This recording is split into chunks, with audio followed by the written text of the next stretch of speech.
What is going on, guys? In today's video I will show you the new best explosive grenade ranger build in POE Exiles 2 0.3 update. This build is a brand new version of the newly buffed grenade skills. Instead of standing still and firing arrows, we are now throwing grenades and detonating them with explosive bolts in split seconds. The core gameplay loop revolves around combining explosive shot with explosive grenade and stacking them into a very high speed, no aim, screen clearing machine. The clear speed is one of the standout strengths for this build. With the right setup, as you can see, you can achieve full screen clears without needing to even aim. Combine this with decent gear for movement speed and you can hit upwards of 160% movement speed. The key idea here is that you can sprint through the maps throwing out grenades and bolts without ever slowing down, and without suffering the penalties for shooting while moving. On top of it, with a decent investment, we can also one-shot bosses. Explosive grenade in particular will hit like a truck when stacked with the right modifiers and when paired with a rapid shot to preload the extra fire as damage, so you can melt pinnacle bosses in seconds. And thanks to our clever gearing and Ascendancy synergy, you don't need to even worry about the mana management at all. You can simply throw, explode and keep moving. And remember, if you want to check this build, look up the best items, the skill trees and path of building, then check my link in the description. And before we continue, thanks to U4GM. They are a pro website that provides POE2 services like cheap currency, then even to trade all types of quality items and gems and much more. They have also more than 20,000 positive comments on Trustpilot, and this website is really worth a try. So make sure to use my discount code KAID for extra 6% off.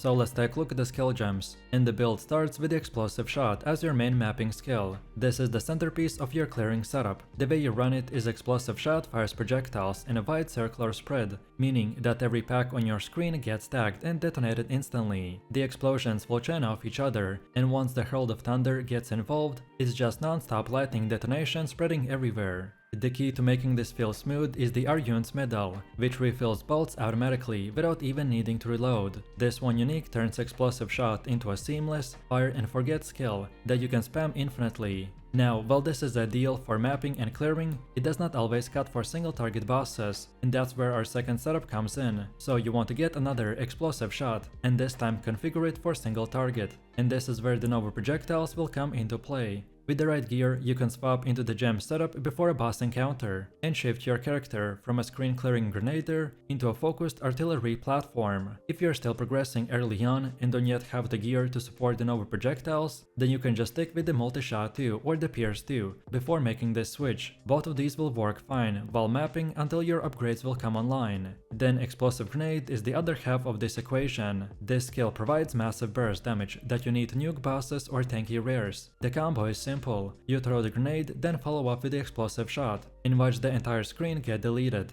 The synergy between the grenade and the bolt is what gives the build its identity. And then Herald of Thunder is working in the background as a passive source of shock. Every time you detonate enemies with explosive shot or grenade, the Herald Thunder will proc by chaining shock across the maps and adding even more explosions. These constant lightning arcs don't just look flashy, they massively increase your mapping efficiency and add a shock effect for single target bursts. Then on top of it, the called shots will add another layer by auto-casting will take mark every few seconds. This means you're consistently applying shock with the magnitude scaling, by boosting your single target damage and layering in extra explosions during your mapping. You don't have to think about it, it just happens automatically in the background, which works perfectly with our low maintenance build. Then the rapid shot is your pre-prep tool. Before a boss fight, you just spam the rapid shot to charge up the heat, converting it into a huge boost, so you will get 50% of your fire damage as the extra damage for your next explosive grenade. With this combo, you can preload insane amount of burst before engaging. And to make this burst land reliably, you can slot in the flash grenade as your crowd control option. It will stun the boss and keep them locked in place by giving you this free time to drop the big combo without ever worrying about dodging mid-cast.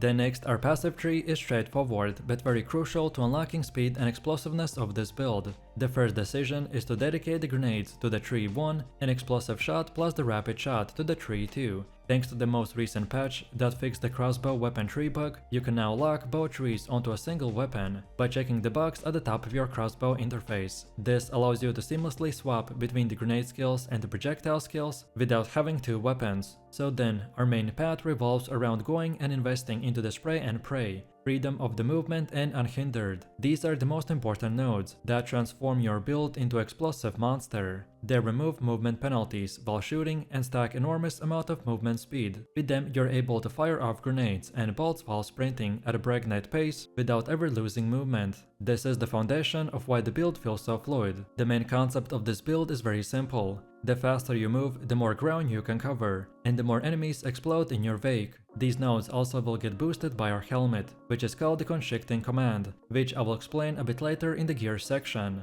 Those nodes will give you bonus damage, attack speed and movement speed when surrounded, and with the right setup you can keep those bonuses active almost 24/7. Then next up we have Ascendancy, and first you want to grab the Gathering Winds. This node ramps up your Gale Force stacks, which directly fuels your speed and evasion. It adds that slippery and agile feel that makes the Ranger stand out apart from the other classes. Next, we have Projectile Proximity Specialization. This may sound niche, but in practice, it makes your explosions feel more consistent and lethal. Enemies closer to your grenades and the bolts will take boosted damage, which is perfect for both mapping and single target encounters. It rewards you for diving into the packs and detonating them at a close range, which synergizes beautifully with our playstyle. Then next we take Endless Munitions, that comes third. And this is where the things start to snowball. We get extra projectiles, extra AoE coverage, and even more consistency in clearing. With this node, your explosive shot spreads will become absurdly wide, and you will reach a true full screen clear without having to position carefully. And then finally, we want to get the Wind Ward that caps off the Ascendancy. This defensive layer will add durability to the build, by letting you shrug off incoming projectiles and survive in the maps that would otherwise one-shot us. It pretty much balances out the aggression of the rest of our tree, by giving us confidence that we can push further into the endgame without worrying about being one-shot. Then next we have the Atlas tree, and for the grenade Deadeye, it's all about maximizing the monster density and encounter reliability. In the current patch, we get a lot of value from the center, and we lean directly into it. The psychology here is to create maps that are consistently full of monsters to detonate, while also generating steady streams of currency and the crafting materials. So we want to start here with the Essence and the Harvest. Both will provide guaranteed encounters and easy crafting fuel, by ensuring that your gear progression never stalls. From there we expand into Strongboxes, Legion and Expedition. These mechanics will add enormous amount of monsters to every map, which directly amplifies the strength of your clear speed and the Herald of Thunder chain explosions. The more enemies on the screen, the more satisfying this build becomes.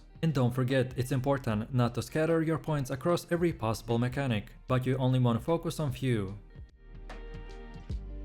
Now let's talk about gear. Your main weapon is the Siege Crossbow. You want to start with a magic base that already has a high increased physical damage, which ideally could be a crucial tier or better. The greater exalts will fill your suffixes, and you can finish it by applying the perfect essence of the haste or the onslaught mod, and the perfect essence of the battle for a +6 roll. Then the helmet is built around Constricting Command. When we get it with a surrounded value of 5, it unlocks all surrounded nodes on the passive tree, which gives us this massive boost to the damage, attack speed and the movement speed. It essentially turns every pack encounter into a personalized buff zone. Currently, the Defy 2 on this helmet is bugged and will not work with the mana mod, but once that gets fixed, it will completely eliminate any mana issues. Then the body armor should be the new Corsair base. It comes with a 20% reduction to the penalties for attacking while moving. Then for rings, we should focus on stacking as much life as possible, since that's our primary defensive pull alongside evasion, rarity and added flat elemental damage. Then for amulets, we should prioritize rarity and plus the projectile skills. I personally recommend to use the Devastation Anointment, but this is up to you. Then for boots, we need 35% movement speed. Rich players can chase Essence of Heroes on the boots with Corruption for the traditional sockets, which will allow you to slot the Feral's gems for massive speed bonuses. The belts are all about stacking life and resistances. And then for charms, freeze and stun immunity are essential. And the Namangu's Chosen is an excellent offensive pick, because it converts a portion of our physical hits into fire, by triggering 30 rage for a short burst of damage whenever it procs. And finally, make sure that your life flask has instant recovery. It's a small detail, but in the hardcore or dangerous maps, it can be the difference between a clear run and a dead screen.